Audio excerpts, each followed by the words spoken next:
అందరికీ నమస్కారం. మన ఈ వినాయక చవితి ఉత్సవాలపై కాస్త అవగాహన కోసం కొంత మ్యాటర్ని సేకరించడం జరిగింది. అందులో భాగంగా కొన్ని విషయాలు మీతో పంచుకుంటున్నాను.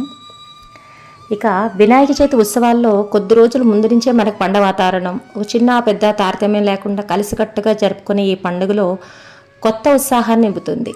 ఇళ్లలోనే కాకుండా సామూహికంగా వినాయకుని మండపాల్లో ప్రతిష్ఠించి పూజించడం, నవరాత్రులు నిర్వహించడం, ఆ తర్వాత దేవతామూర్తులను నిమజ్జనం చేయడం మన సాంప్రదాయం. ఇది పూర్వం 1893 ముందు వినాయక చవితిని ఇళ్లల్లోనే జరుపుకునేవారు. పైగా బ్రిటిష్ పాలకుల కాలంలో సామూహికంగా పండుగలు జరుపుకునే అవకాశం ఉండేది కాదు మనకి. దేశ స్వాతంత్ర కాంక్షను రగిలించుకోవడం కోసం యువతను ఏకతాటిపై వినాయక చవితియే సన్మార్గమని ఆలోచించిన మన బాలగంగాధర్ తిలక్ వినాయక విగ్రహాన్ని ప్రతిష్ఠించి భజనలు, పూజలు చేయడం లాంటి కార్యక్రమాలకు పునాది వేశారు అప్పట్లో.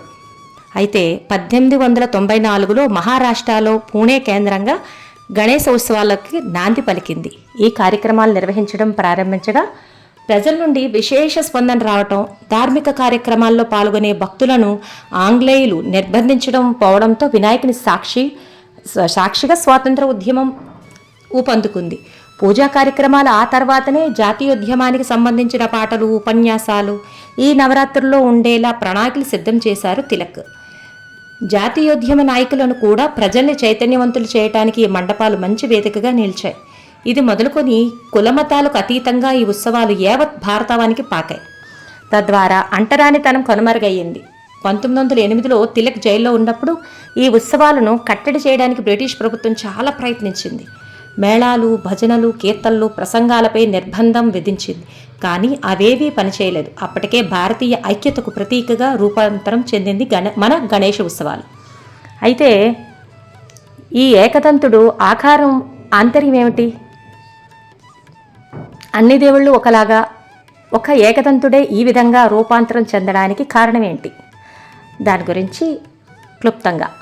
శ్రావణమాసం పెళ్ళిళ్ళ సందడితో ముగిశాక వచ్చేది భాద్రపద మాసం. అంటే అందరికీ ఎంతో ఇష్టం.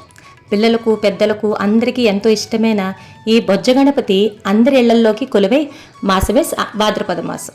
ఊరూరా వీధి వీధి వినాయక విగ్రహాల ప్రతిష్టాపన, పూజలతో వక్రతుండని సంబరాల అంబరాన్ని అంటుతున్నాయి. వినాయకుడికి కడుపు నిండుగా కుడుములు తిని నడుస్తూ కింద పడిపోతే చంద్రుడు నవ్వడం అనే కథ మనందరికీ తెలిసిందే. అయితే ఆ చంద్రుడికి పార్వతీదేవి శాపం ఇవ్వటం, ప్రాయశ్చిత్తంగా వినాయక చవితి రోజున మాత్రమే ఈ శాపాన్ని పరిమితం చేయడం కూడా తెలిసే ఉంటుంది అందరికీ. వినాయకుడి రూపం గురించి చాలా ఆసక్తికర విషయాలని తెలిపే వివరణ కాస్త మీ ముందుకు తెస్తున్నా. వారి బొజ్జ, తల, తొండం, దంతం, వాహనం, చేతిలో ఉండే ఆయుధాలు వీటన్నిటినీ కూడా ఏనుగు తొండం, పెద్ద బొజ్జ, ఎలుక వాహనం ఇవి ప్రధానంగా కనిపించే వినాయకుడి రూపంలో విశేషాలు. వినాయకుని ఆకారం గురించి చెప్పుకుంటే దేవనాగరి లిపిలో ఓం పోలి ఉంటుంది. ఓంను అందరూ ప్రణవం అని పిలుస్తారు. చిత్రకారులు తమ చిత్రకళల్లో ఓంకారాన్ని వినాయకుడిని చూపిస్తూ బోలెడు బొమ్మలు గీస్తారు. వినాయకుని విశిష్టతలో వారి తొండము ఓంకారానికి సంకేతమని చెప్తారు. ఓంకారమునే అన్నిటికీ మూలం. వినాయకుని తల మొదట అందరిలాగే ఉండేది. కానీ శివుడు ఆయన తలను ఖండించి ఏనుగు తలను తెచ్చిపెట్టారు. ఈయన ఏనుగు తల జ్ఞానానికి, యోగానికి చిహ్నమంట. తల ఏనుగుదే కానీ శరీరం మాత్రం మానవులదే కదా. ఈ మనిషి శరీరం మాయను సూచిస్తుంది. ఈ శరీరము ప్రకృతికి నిలయం. మనిషిలో ప్రకృతి మనిషి అంతర్భాగమే కదా. అదే ఈ వినాయకుని శరీరం అంతరార్థమని మనం తెలుసుకోవాలి. వినాయకుని చేతిలో పరశువు ఉంటుంది కదా, ఇది మనిషిలో ఉన్న అజ్ఞానాన్ని ఖండించడానికి సంకేతమట. అలాగే వినాయకుని చేతిలో ఉండే పాశం వలన అందరికీ అన్ని పనుల్లో విఘ్నాలు తొలగుతున్నాయి అని. ఎందుకంటే సకల విఘ్నాలను కట్టిపడేసేది సాధనమే ఈ పాశం కాబట్టి. ఏకదంతం అని అందరూ ప్రార్థన చేసే వినాయకునికి మొదట ఉన్నది 2 దంతములు. అయితే ఒక దంతం విరిగిపోవడం అందరికీ తెలిసిందే. ఈ విరిగిన దంతం త్యాగానికి చిహ్నం. వినాయకుని దగ్గరున్న మూల జ్ఞాన సముపార్జనకు మూలం. ఈయన చెవులు చాలా పెద్దవి. ఈ పెద్ద చెవుల వెనుక కూడా ఎంతో గొప్ప విశేషం ఉంది.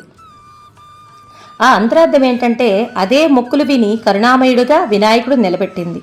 వినాయకుని పొట్టపై ఉండే నాగబంధం ఉంటుంది కదా, ఈ నాగబంధం శక్తికి కుండలినికి సంకేతం. దైవ ఉపాసనలో ఇది చాలా శక్తివంతమైనది కూడా. ప్రతి ఒక్క దేవుడికి ఏదో ఒక జంతు వాహనంగా ఉంటుంది. అలాగే వినాయకుడికి వాహనం ఎలుక. అంత పెద్ద బొజ్జ గణపైకి ఇంత చిన్న ఎలుక వాహనం చాలా వింతగా అనిపిస్తుంది కదా. దాని వెనుక ఉన్న అంతరార్థం చాలా గొప్పది. జ్ఞానానికి అన్ని జీవుల పట్ల సమభావన ఉండాలి అనే విషయంపై ఈ ఎలుక వాహనం నుండి తెలుసుకోవాలి. ఇది వినాయకుని రూపంలో అంతరార్థం. కొన్ని విషయాలు మీతో పంచుకున్నందుకు థ్యాంక్ యూ.